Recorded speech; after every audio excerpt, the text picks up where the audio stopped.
good morning, good afternoon, or good evening. Welcome to our channel, Juvie's Kitchen.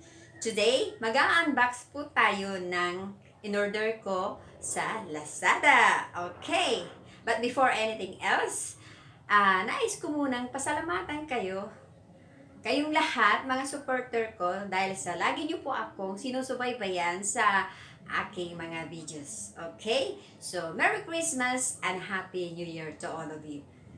Tara na!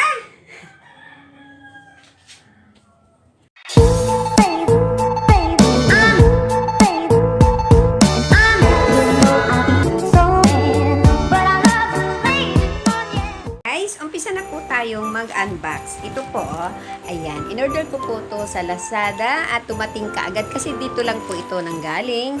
So, sabi ng delivery man, okay, so ayan. So, start na po tayo mag-unbox. In-order ko to noong December 9 at ngayon ay dumating ng December 12. So, mabilis lang, diba? Okay, so, gagamit po tayo ng gunting. Mag-ingat po tayo sa paggamit ng gunting.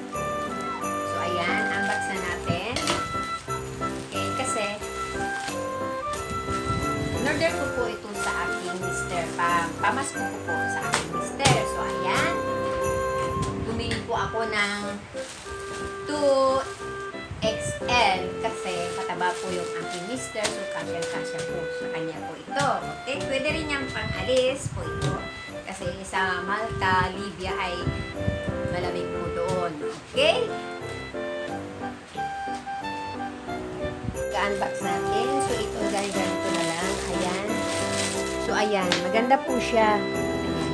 Medyo, tignan natin kung ano yung, ayan, maganda, diba? So, ayan. Okay? So, kasya siguro to sa aking mister. Ayan.